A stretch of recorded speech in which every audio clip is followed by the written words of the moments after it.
Merci, bonjour. Alors, jeune autrice qui recherche actuellement une maison d'édition. En sa possession, eh bien, deux romans. Deux romans. Je crois que ça prend un petit peu de temps d'écrire des romans. On va tenter d'en savoir davantage déjà sur vous en tant qu'auteureux ou autrice. Bon, on trouvait que ça sonnait moins bien. Alors bon, auteureux, ça va? C'est ça, ah oui, ça me va très bien. C'est vrai que autrice, j'ai un petit peu mal avec ce mot, mais bon, auteureux, ça me va très très bien.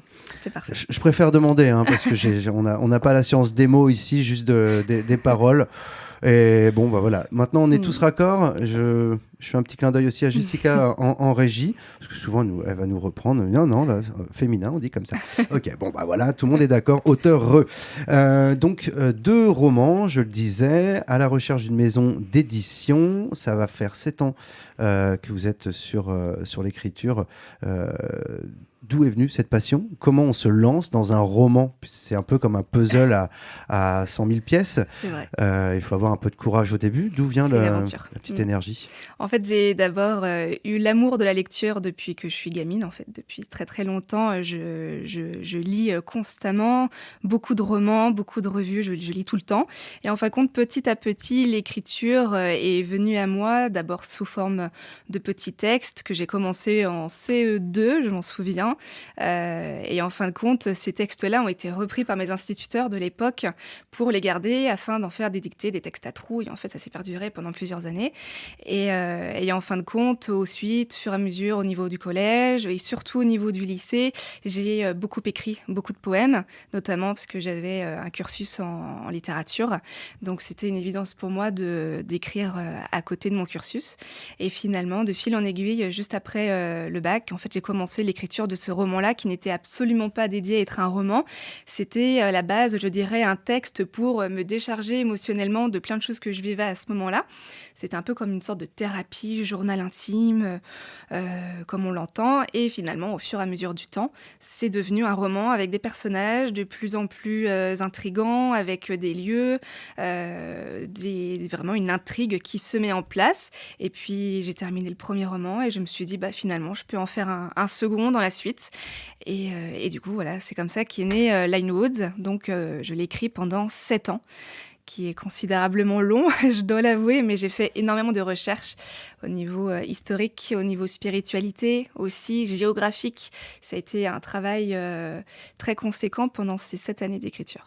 Donc c'est né sur je dirais une base, peut-être pas d'autobiographie, mais en tout cas avec des ressentiments, des choses qui vous touchaient. Ouais. Donc on peut quand même parler de fiction ou... Ouais. De roman, quelle est la détermination exacte? En fait, on part quand même sur de la fiction. Ça reste un roman de fiction, mais il y a plusieurs thèmes en fait qui constituent cette écriture-là. On a beaucoup d'aventures, il y a quand même une pointe de romance, vu que le public qui est ciblé, c'est ce qu'on appelle le young adulte. On est entre 20 et 30 ans. Maintenant, ça n'empêche pas des personnes un peu plus âgées de le lire. On a le cas avec J.K. Rowling pour Harry Potter. C'était des romans qui étaient dédiés à des enfants. Et finalement, ça a pris une ampleur incroyable. Donc, on a un petit peu de romance, un peu de thriller et on a beaucoup de développement personnel et de spiritualité. C'est surtout ça la ligne conductrice en fait de l'écriture de ces deux romans-là. Alors avant de revenir sur l'histoire, sur l'intrigue et les thématiques abordées, vous venez de parler un peu d'un public cible. Alors, c'est toujours étrange dans la bouche d'un artiste, qu'il soit auteur ou compositeur ou autre, parce je ne sais pas si c'est vraiment votre notion de départ de vous dire je vais cibler telle population, tel type d'âge, plutôt les femmes, les hommes. C'est un peu compliqué, non, de voir... Est-ce que c'est justement le fait aussi de ne pas avoir de maison d'édition, d'avoir dû vous appliquer à vous-même un petit peu leur manière de fonctionner? Alors c'est plutôt l'inverse, dans le sens où finalement lorsqu'on écrit, en tout cas pour ma part, lorsque j'ai écrit ces deux romans-là, j'ai voulu vraiment que le lecteur s'identifie au personnage principal, qui est une femme de 24 ans. Donc ça déjà c'est la première chose, et puis c'est surtout que de plus en plus de personnes écrivent des romans, écrivent des manuscrits, qui les transmettent aux maisons d'édition, et en fin de compte les maisons d'édition elles ont un choix mais tellement énorme pour faire un choix pour les publier plus tard, que en fin de compte les maisons doivent faire des sélections. Et donc, lorsqu'on va pour proposer notre manuscrit à une maison d'édition, maintenant, on fonctionne par catégorie. C'est-à-dire que les maisons nous disent clairement si votre catégorie est du young adulte, donc si votre personnage principal et son caractère sont plus âgés sur des personnes entre 20 et 30 ans, vous êtes dans le young adulte. Si c'est plus bas, on part sur de la jeunesse ou du new adulte. Voilà. Ce sont vraiment des étiquettes, malheureusement. Je trouve ça un petit peu dommage, mais ce sont des étiquettes qui sont mises sur les manuscrits pour que ce soit, je dirais, un peu plus simple pour les maisons d'édition de s'y retrouver et aussi pour les lecteurs et les nouveaux lecteurs de s'y retrouver aussi. Et tout ça, c'est arrivé surtout après le succès fulgurant d'une série qui s'appelle After, qui a été tirée à des millions d'exemplaires dans le monde entier. Et en fait, c'est cette série-là qui a vraiment marqué au fer rouge l'ouverture de ce groupe de young adultes New Age, avec des mots parfois on s'y retrouve même pas. C'est de l'anglo-saxon, ça n'a rien à faire là. Mais malheureusement, on n'a pas le choix aujourd'hui, malheureusement. Alors, ça veut dire quoi? Qu'on utilise davantage l'anglo-saxon dans ces expressions? Ah, complètement. Ah oui, complètement. Mais en tout, que c'est pas forcément dans le domaine de l'écriture. Aujourd'hui, la langue anglo-saxonne est partout. Moi, ça me dérange pas plus que ça. Je suis une amoureuse de l'anglais et des pays anglophones, donc ça me dérange absolument pas. Mais voilà, maintenant, même toutes les étiquettes, New Age, Young Adult, New Adult, Junior, tout ça, c'est que de l'anglo-saxon. Ça partout. Alors bon, ça concerne davantage les young adultes. Donc petite traduction quand même pour les jeunes adultes en fait. Ça marche bien aussi en français. Et puis pourquoi pas pour les old adultes aussi qui ont été jeunes un jour et qui le sont peut-être encore dans leur tête. Vous pourrez vous y retrouver, même si ça dépend de l'époque dans laquelle on se situe. Alors justement, parlons de ce personnage, elle a 24 ans. Ça se déroule à quelle époque? Puisque si c'était au XVIIe siècle, j'ai envie de dire que ça peut concerner à peu près tous les publics. C'est vrai, mais en fait, on jongle dans plusieurs périodes. Mais la période principale, on se situe entre 2016 et 2017, donc c'est quand même relativement récent. Mais du coup, on jongle, on parle de réincarnation, donc du coup, forcément, ça nous ramène à des vies précédentes. Donc on part dans le Paris du 19e siècle, par exemple. On va partir à un moment donné aussi en Irlande, à peu près 20e, 21e siècle. Donc voilà, vraiment, c'est du très moderne, comme on peut partir dans le chapitre suivant complètement ailleurs, un peu dépaysement, quoi. Alors, cette écriture, donc, elle a pris du temps. C'était avant le Covid aussi. Alors, il y a parfois eu des films, des séries ou des romans qui sont un peu tombés très vite en désuétude parce que la réalité rattrapait la fiction, notamment avec les pandémies, etc. Beaucoup se sont interrogés sur sur quoi maintenant on va jouer, sur quelle anxiété, puisque ça, on l'a un peu vécu. On voit que le mal est fait, que les gens l'ont vécu. Quelle est l'essence même de ce roman? On a parlé un petit peu des thématiques abordées. Vous disiez que c'était un peu un exutoire. Alors, est-ce que vous avez réussi à alléger, en tout cas, alléger un petit peu vos sentiments, vos émotions à travers ce roman? Est-ce que l'objectif est atteint? Est-ce que vous pouvez justement nous dire un petit peu le parcours de cette jeune fille? Donc, en tout cas, oui, l'objectif est atteint, car en effet, j'ai pu, construire un environnement ainsi que des personnages et vraiment tout un univers qui me correspond complètement. Et c'est surtout que lorsque j'avais un trop plein d'émotions en moi, je pouvais le retranscrire dans certaines scènes des romans, dans certains passages du livre. J'écoutais une petite musique pour me donner vraiment à fond dans les émotions et du coup, il y a tout qui collait sur le papier. Donc, ça a fait aussi une sorte de thérapie. C'est très thérapeutique. Ça fait beaucoup de bien, l'écriture. Ça fait vraiment beaucoup de bien. Donc, en tout cas, l'objectif est atteint. Ça, c'est une certitude. En tant qu'autrice. En tant qu'auteur, ouais, c'est ça, tout à fait. J'en ai fait exprès. Autrice, auteur, vous choisissez. Ça m'est égal. Je me suis dit, on va voir si ça marche. Bon, ok. Mais en termes du personnage même, on suit le personnage donc, qui s'appelle Ellie sur la dernière année de sa vie. En fait. Et c'est en tout cas, dans le premier roman, on va la suivre pendant sa dernière année de vie.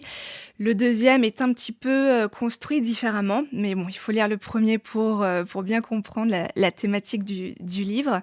Mais c'est surtout, en fait, quand j'ai commencé l'écriture de ce bouquin-là, j'ai volontairement pris un personnage principal qui avait une vingtaine d'années. Déjà parce que ça me ressemblait plus, mais aussi parce que j'avais ce désir de questionner le lecteur. En fait, je voulais que le lecteur, en fermant le bouquin, puisse se questionner sur tout ce qui l'entourait, surtout sur le thème de la spiritualité et notamment un sujet qui me passionne, notamment la vie après la mort.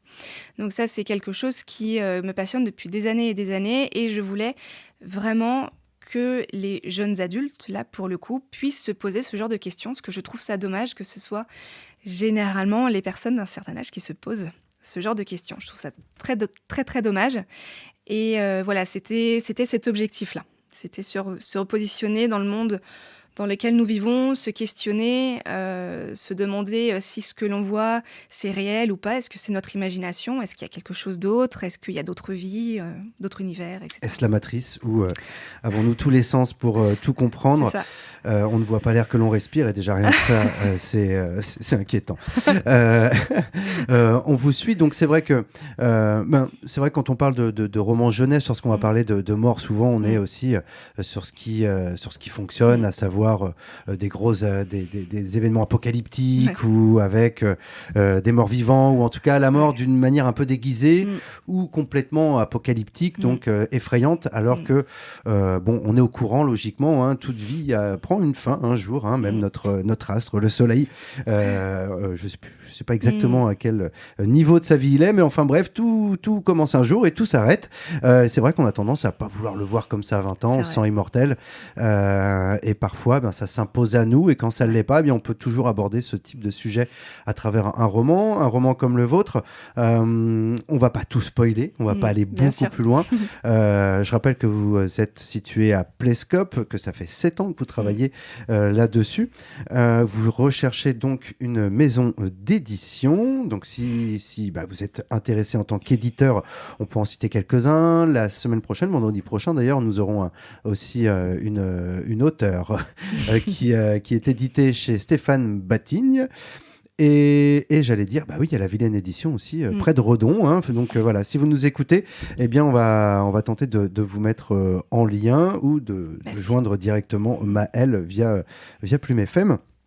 Que voulais-je dire d'autre?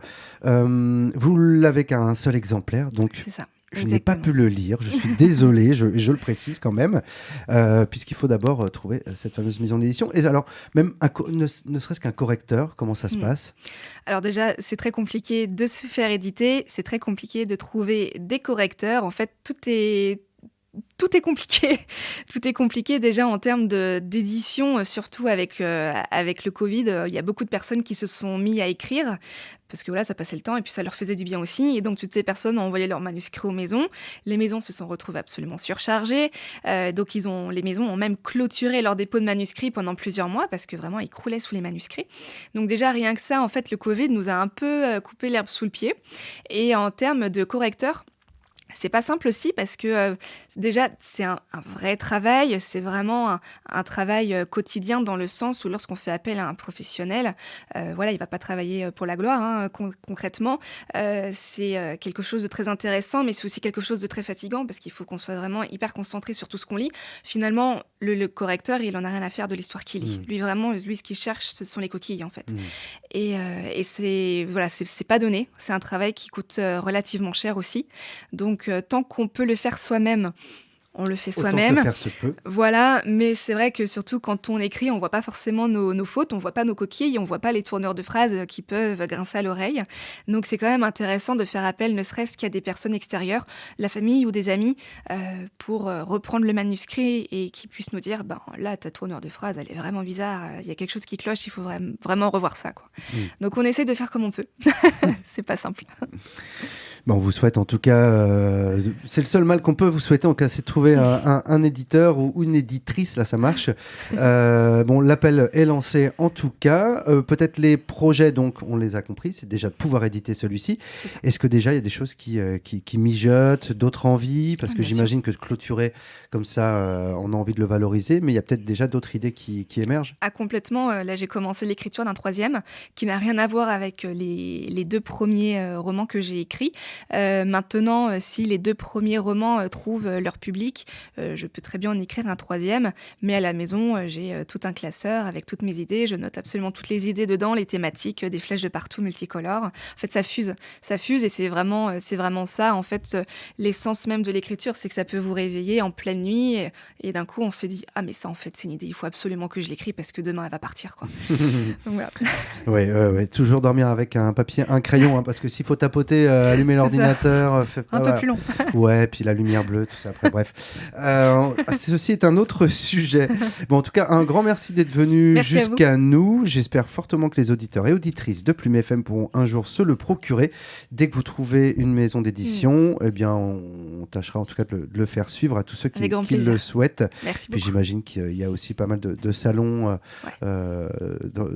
sur le territoire, donc il y aura possibilité de vous y voir. Un grand merci. Merci à vous.